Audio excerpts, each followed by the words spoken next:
Retour à question d'actualité sur les ondes de Radio VM en compagnie de Jean-Philippe Trottier. Alors, le budget Layton est sorti hier avec la nouvelle paire de chaussures, évidemment.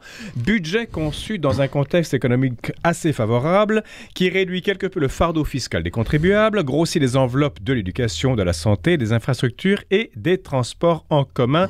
Maintenant, cela fait-il du PLQ, le Parti libéral du Québec, le parti naturel de l'économie, comme le soutient l'opinion commune? Pas forcément, selon Simon-Pierre Savard-Tremblay, chroniqueur à cette émission, également blogueur au Journal de Montréal. D'ailleurs, Simon-Pierre finit son texte en disant que c'est d'abord un parti des affairistes. Alors, la table est mise, Simon-Pierre. Eh bien, bravo, vous avez donné la conclusion. Les gens ne le liront pas. Vous avez dit d'emblée, c'était quoi? Qu'est-ce qu'il fallait en retenir? Merci, JPT, merci beaucoup. On passe tout de suite à la publicité. On va prendre un café, vous et moi, vous allez m'engueuler, c'est ça? Et voilà, exact. Mais dis donc, et qu'est-ce qu'on va faire là pendant 20 minutes? Écoutez, vous êtes ici pour quelque chose? Alors, engueulons-nous en ondes dans ce cas-là. Si Très bien, poliment, comme on fait toujours d'ailleurs. Exactement. Et en lisant votre texte, qu'on peut voir facilement d'ailleurs sur le Journal de Montréal, sur le blog, Simon-Pierre Savard-Tremblay, on comprend que vous n'êtes pas un électeur assidu ou fidèle du PLQ. Écoutez, ni même partiel, je vous dirais. Ni même partiel. Partial? Ni partiel, ni partiel. Ni partiel, hein? Exact. Alors, qu'est-ce qui vous a fait? Bon, c'est le budget Layton qui vous sert d'amorce actualité, mais il y a aussi quelque chose d'autre. Je crois que Nathalie Normando s'est distinguée quelque part. Oui, ben écoutez, c'est-à-dire que ça m'a rappelé cette espèce de montée le bill que Mme Normando avait faite il y a un an environ, un peu plus d'un an en fait, un peu avant d'être embarquée par l'UPAC, justement, où elle avait déclaré en ondes au FM 93, à l'émission qu'elle co-animait avec Éric Duhem, qu'elle était très déçue, qu'elle avait de la peine parce qu'elle ne reconnaissait plus son ancien parti, le Parti libéral du Québec, et disait-elle, le Parti libéral n'est plus le Parti de l'économie parce qu'il a abandonné les régions. Il faut dire aussi que Mme Normando avait sa circonscription, si je ne me trompe pas, Gaspésie, Bas-Saint-Laurent, quelque chose comme ça, dans ces coins-là.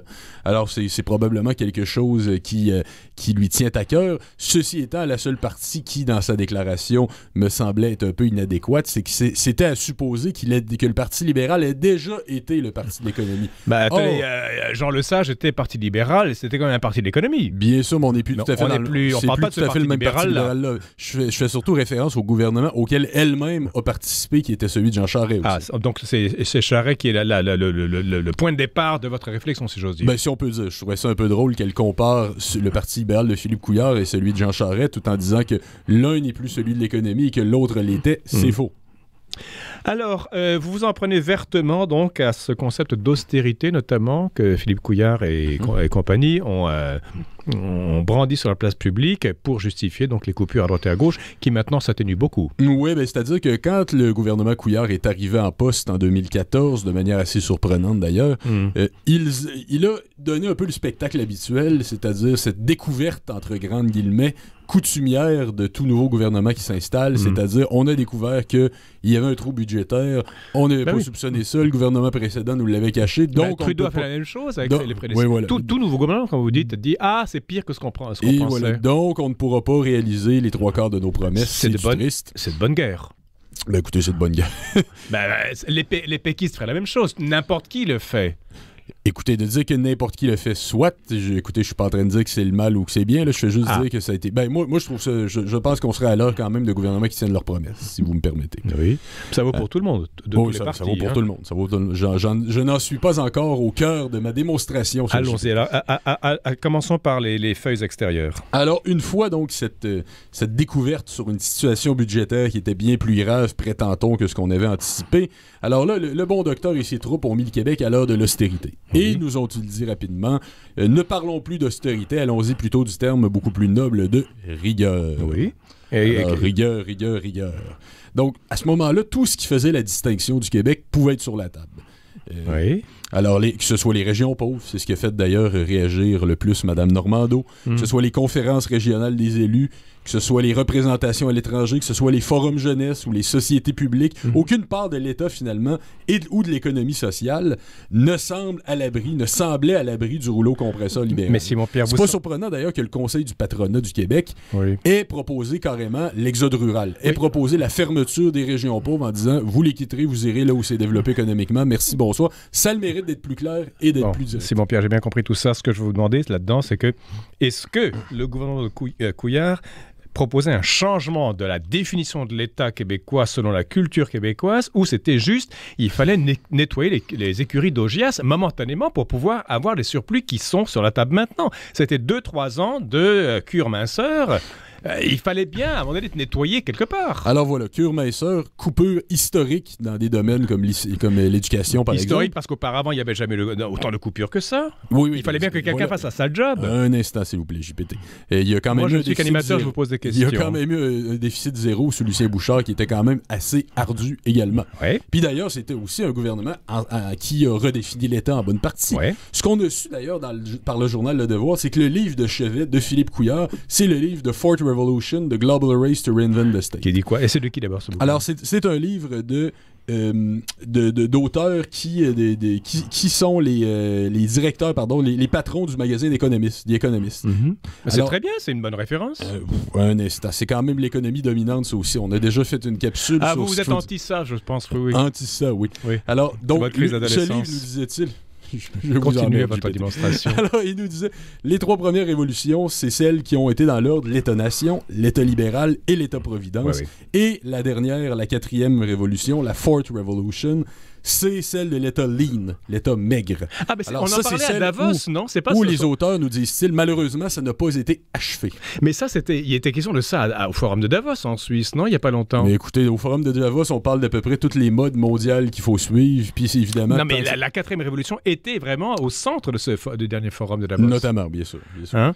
Alors, donc, le message est clair. Le discours officiel du gouvernement du Québec est clair. Pour arriver à l'État maigre, chacun doit se serrer la ceinture. Par contre... D'un autre côté, Bombardier, les médecins spécialistes, les minières à qui on a enlevé l'obligation de transparence, les pétrolières qui pourront exproprier des terrains privés, on peut pas dire qu'ils subissent fortement les contre-coups de l'austérité. Ils ne se serrent pas trop la ceinture, bien au contraire. En contexte de rigueur, ils s'en sortent pas trop mal. Mais attendez, si le gouvernement Couillard leur serre la ceinture à eux aussi, ils vont partir et la situation sera encore pire. Alors là, vous êtes justement en train de ramener à la conception de l'économie, qui est celle du gouvernement Couillard, celle qui fait de la fuite d'un siège social d'un fleuron québécois, puis on en a eu plusieurs dans les dernières années, que ce soit Saint-Hubert, que ce soit Rona, que ce soit le Cirque du Soleil. Madame Anglade avait parlé, dans le cas de Rona, d'une transaction bénéfique pour le Québec. Tandis que quand il y a eu des coupures aussi d'emplois, de plus de 2000 emplois dans une grosse entreprise qui était Bombardier, qui était fortement... qui a reçu un fort soutien financier du gouvernement Couillard, le premier ministre Couillard a parlé d'une nouvelle phase de croissance. Il a dit c'est le signe d'une nouvelle phase de croissance. Mais faut dire aussi je reviens à mon argument, Simon-Pierre, excusez-moi, je reviens à mon argument. Si la rigueur, l'austérité et la rigueur, comme vous voulez, avait été appliquée partout, mur à mur, les plus nantis, les plus favorisés auraient simplement foutu le camp. Alors ça, c'est justement... Alors là, comment voulez-vous faire quand il faut ménager la chèvre et le chou? C'est pas moral ce que je vous dis, mais la réalité est comme ça. Écoutez, ça, c'est la vision en vogue, la vision justement libérale, qui fait du développement économique un simple combat pour l'attraction de l'investissement étranger. Que feriez-vous à la place? Ça se limite à ça, c'est de libérer le capital. Oui. C'est par exemple le plan Nord, puis vous avez fait une bonne transition vers ce que je voulais vous dire après. Le plan Nord en est un bon exemple, c'est-à-dire on appelle les compagnies d'extraction à s'en venir dans ce véritable pillage légalisé. On leur offre, c'est l'État qui offre, les infrastructures et l'électricité. Oui. Donc, à l'eau, les dépenses publiques, je le rappelle. Mais ça, c'est depuis toujours. Duplessis, c'était une scène latone. Un instant.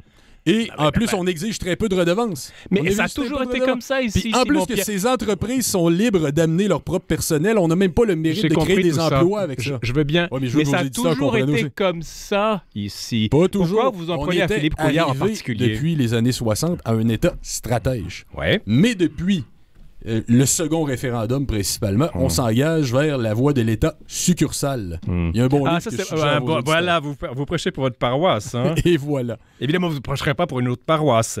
Eh bien, logiquement. Moi, j'ai fait justement toute la démonstration de ce virage réel, profond, qui s'est réalisé au sein de l'État québécois et qui s'est aussi réalisé à l'échelle mondiale parce que ce sont les dogmes dominants de l'économie. Mais je pense qu'il faut un changement cruel de paradigme. Alors, mais pour revenir...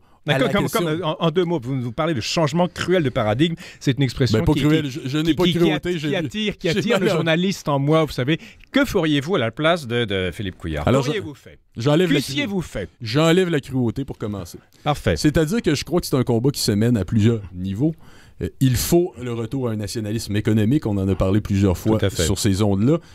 Et je ne veux pas non plus m'éloigner du sujet précis qui est la vision du Parti libéral en économie, mais il y a aussi toutes sortes de combats et de fronts qui doivent se faire, que ce soit tant sur les conceptions véhiculées par les think tanks, par les organismes supranationaux, par les grands sommets, vous avez parlé de Davos tout à l'heure, contre même l'économie dominante. On avait parlé du livre de Jacques Généreux il y a quelques semaines aussi. L'économie, oui. Oui. Alors, c'est un combat qui se mène sur plusieurs fronts et ça n'a pas de bon sens. On s'en va vers le précipice. Mais ça demande une pensée à très long terme. Les gouvernements sont là pour 4-5 ans sans plus. Oui, bien sûr. Ça demande vraiment un effort, un remue-ménage collectif. Ces gouvernements-là ne portent plus des visions. On l'a vu avec le slogan « Les vraies affaires ». Ils sont là pour porter une vision seulement de gestion et non pas de direction. On ne gouverne pas, on gère. Exact. On administre à la petite semaine en fonction d'une recette qui est prévue d'avance, qui est celle qui est la recette néolibérale mondiale. Est-ce qu'elle a raté au Québec ou pas? Parce que maintenant, tout le monde peut souffler, les contribuables, la santé, tout le monde. Le dernier budget semble donner des bonbons à tout le monde. C'est amusant d'avoir coupé comme ça et par la suite de faire un certain rattrapage plus des baisses d'impôts à la veille des élections. C'est symbolique, ça marche bien. Vous auriez voulu qu'il fasse l'inverse? Écoute, comment j'aurais voulu qu'il fasse l'inverse? J'aurais voulu d'abord qu'il ne nous embarque pas dans toutes ces coupures-là qui détruisent, qui éliminent notre distinction québécoise. Oui. Pour éviter ça, il y aurait eu une solution toute simple qui aurait été de faire un autre choix au référendum de 1995 et de gérer notre propre bulletin. Puis si en 1759, le climat était meilleur, si les Français avaient apporté plus de ci et ça, JPT, on peut revenir en arrière très loin. Oui, puis vous êtes le premier à le faire régulièrement. Sauf que... Je fais mon travail avec vous. Sauf que le Parti libéral du Québec est le parti qui, paradoxalement, est le plus à genoux devant le régime canadien. C'est celui qui ne le remet jamais en question. Alors, quelqu'un m'a dit du Parti libéral du Québec que c'est le parti qui est le tampon entre le Québec et le fédéral. Le Parti québécois a une ligne beaucoup plus offensive. On comprend pourquoi, on est d'accord.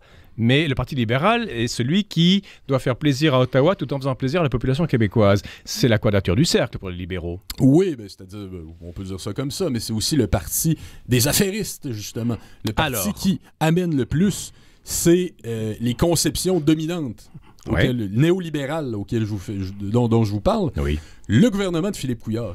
Et c'est ce qui m'importait à dire, ce n'est pas une exception dans les dernières années du Parti libéral. Parce que le gouvernement Charest, le long règne de Jean Charest, auquel Mme Normando, qui dénonce la vision actuelle du Parti libéral, a participé, c'est celui qui va voir les partenariats publics-privés se multiplier. Oui. Donc, transformant les services publics en bonnes occasions d'affaires, laissant le secteur public assumer les risques pendant que le privé engrange les profits. D'ailleurs, on se rappelle du sympathique Arthur Porter, qui est un personnage symbolique. Il y a aussi d'autres changements profonds qui se sont faits sous Charest. Les sociétés d'État ont été transformées en passoires pour les milieux d'affaires. Le gouvernement Charest, c'est aussi celui qui a changé le mandat de la Caisse de dépôt et placement pour que celui-ci se centre sur un objectif dit de rendement maximal. Oui. Donc, ils se mettent à jouer au casino sur les marchés financiers, ce qui a donné des pertes de 40 milliards de dollars. Qui ont été épongées depuis, j'imagine, non? Mais, Dieu merci que ça a été épongé depuis. Mais on est encore sous les libéraux. Encore sous les libéraux. Alors, je dis, ils ont perdu, ils ont gagné. D'abord, la Caisse n'est pas tout à fait soumise au pouvoir public. La Caisse est on pourrait dire une instance je sais pas si ça a le statut formel de parapublic, mais ce n'est pas directement soumis au pouvoir public. Mais là, on leur a donné un mandat, ça a été voté par la loi, un mandat de rendement maximal. Perte de 40 milliards de dollars. Ouais. Et d'ailleurs, c'est la seule commission d'enquête qui était réclamée par tout le monde qui n'a pas été mise sur pied. Ils ont mis sur pied Bastarache, ils ont mis sur pied Charbonneau, donc la nomination des juges, l'industrie de la construction, mais jamais celle-ci. Je crois qu'il y a anguille sous roche. Ils ont fait ça à reculons avec Charbonneau, d'ailleurs. Oui, mais celle-ci, ils auraient dû le faire à reculons également. On aurait au moins la vérité entière. Il y a aussi un autre épisode quand même. On n'a qu'à se retourner et faire les choses à reculons et on avancera. Il y a aussi un épisode qui me Vous n'avez pas compris mon jeu de mots. Hein. Écoutez, vous êtes trop profond pour moi. Mais il y a aussi un autre épisode... Je m'adapte encore. Un épisode qui est très... Allez-y. Vous êtes épouvantable. Il y a aussi un épisode qui mérite d'être mentionné, qui me semble gros. Je vais vous dire... Un autre. Pour, soi-disant, le parti de l'économie. On s'attend à ce que ça sache compter, à ce que ça sache faire des bons choix économiques, n'est-ce pas? Bon. Alors, sous le gouvernement Charest également, en 2005, dites-moi, si vous êtes directeur d'école JPT et que vous voulez acheter... Je suis chef d'antenne ici, ça vous suffit pas? L'honneur que je vous fais de vous avoir à mon micro. Alors, je prends l'exemple. Il vous faut 100 ordinateurs pour le poste, d'accord? Pour le poste de la radio. Sans ordinateur? Il vous faut 100 ordinateurs. Ou sans ordinateur? Logiquement, vous allez vous allez contacter différents fournisseurs et leur dire « J'ai besoin de 100 d'ordinateurs. N'est-ce pas? Oui. Vous allez dire ça. Vous allez appeler fournisseur A, fournisseur B, fournisseur C. Vous allez voir lequel vous offre le meilleur deal en bon français. Oui. Bon. Vous n'allez pas appeler plusieurs fournisseurs en disant « Si j'ai besoin de 100 ordinateurs, je vous offre... vous n'allez pas acheter ça par bloc de 10 en fonction des fournisseurs. Ce serait ridicule. Vous savez qu'on va vous faire un meilleur prix si c'est l'ensemble des ordinateurs dont vous avez besoin que vous allez demander aux différents fournisseurs. Dans l'abstrait, oui, vous avez raison. Bon. Alors, l'épisode de l'éolienne en 2005. Quoi? Le gouvernement, pour 2000 ça, c'est avant Couillard. Donc, on parle du Parti libéral en général. De Charest. Alors, pour 2000 mégawatts, on a interdit à Hydro-Québec, d'ailleurs, de participer aux appels d'offres. C'est EDF, le principal producteur et fournisseur d'électricité en France. En France? Oui. Électricité qui a raflé le plus de contrats. Mais la manière dont ça s'est fait, c'est qu'on a offert par bloc, par petit bloc de mégawatts plutôt que l'ensemble du potentiel en matière d'éolienne. Par clientélisme, c'est ça? Écoutez, notamment par clientélisme, puis interdire à Hydro-Québec, en plus d'y participer, c'était ridicule. Puis vous savez, il y avait eu une offre qui avait été faite par Siemens. L'Allemand? Le géant Siemens, oui. Avait soumis une offre intéressante qui proposait de développer les parcs selon les normes voulues par l'État. Hydro-Québec aurait participé financièrement, mais Siemens voulait utiliser ses propres machines. Il y a une usine qui aurait été installée dans le coin du Saguenay-Lac-Saint-Jean, mais le gouvernement a refusé. Ça aurait été pourtant une proposition beaucoup plus structurante. Mais on a opté pour le court terme. Les parcs ont été très mal développés. Ça a été, les dépassements de coûts, la sous-traitance, puis ça a été, écoutez, le bordel fini qui a été le dossier de l'éolienne. Le court terme est caractéristique de la pensée politique au Québec. Pas la pensée, le gouvernement québécois, qu'il soit péquiste ou libéral, on pense à court terme. Oui, mais c'est aussi une vision économique du court terme, c'est-à-dire qu'on cherche le rendement, ça a été le cas avec la Caisse de dépôt aussi, donc on cherche une vision où à la fin de l'année, on cherche à montrer le rendement qu'il y a eu, c'est-à-dire à comparer les colonnes des dépenses et les colonnes des avoirs. Est-on contre ça? Quand on est une instance publique et non pas une entreprise à but lucratique, on va plutôt penser d'ici 10 ans combien d'emplois j'ai créés, d'ici 10 ans comment ça va desservir les citoyens, d'ici 10 ans quel développement structurant et quelles seront les retombées pour la collectivité. Et quel sera l'état des caisses aussi? Et quel sera l'état des caisses aussi? Parce que je suis bien d'accord que le but, c'est pas de s'endetter, mais entre un choix qui consiste à, disons, un budget équilibré en fin d'année, mais qui aurait servi les citoyens, et un paquet de surplus dans les instances publiques comme la Caisse de dépôt et placement, mais qui, dans les faits, résulte à la financiarisation totale des activités, puis finalement donne en plus des pertes de 40 milliards, le choix n'est pas difficile à faire. Donc pour les libéraux, ce n'est pas... Donc les libéraux ne sont pas le parti de l'économie, c'est le parti d'une certaine vision précise de l'économie. Et le Parti québécois, c'est quoi? Le Parti québécois, c'est le parti qui historiquement était le parti de la question nationale. Historiquement, c'est quoi maintenant? Écoutez, c'est encore un parti qui est ô combien identifié à la question nationale, qu'il essaie de faire croire qu'il ne l'est pas. Ça sera toujours ça malgré tout. Les libéraux disent que c'est le parti des idéologues. Qu'est-ce que vous en pensez? Le parti des idéologues? C'est ce que les libéraux disent, en tout cas. Écoutez, justement, c'est intéressant comme message rhétorique de dire, eux, c'est les idéologues, nous, c'est la gestion à court terme. C'est vrai. C'est relativement vrai au sens où il n'y a pas de vision dans ce gouvernement-là. C'est la gestion à la petite semaine, c'est l'administration des carrés de sable. On sait pour qui vous votez. Merci beaucoup. Non, je n'ai pas dit pour qui je votais, j'ai dit pour qui je votais pas, en tout cas. Oui, mais on sait pour qui vous votez aussi. Je ne dirais pas ce que c'est, mais je sais pour qui vous votez. Ouais, je vous l'ai peut-être dit autour d'un bon repas une fois. Qu'on prendra la semaine prochaine. Allez, si Simon-Pierre Savard-Tremblay, on peut lire votre texte sur le Journal de Montréal, le site internet du Journal de Montréal, Simon-Pierre Savard-Tremblay. Voilà, c'est la fin de l'émission. Demain, violence conjugale, pourquoi encore? Et 20e édition du plus important salon d'information juridique gratuite. À la régie Daniel Fortin, ici Jean-Philippe Trottier. Je vous dis à demain et je vous invite entre-temps à rester à l'antenne de Radio-VM.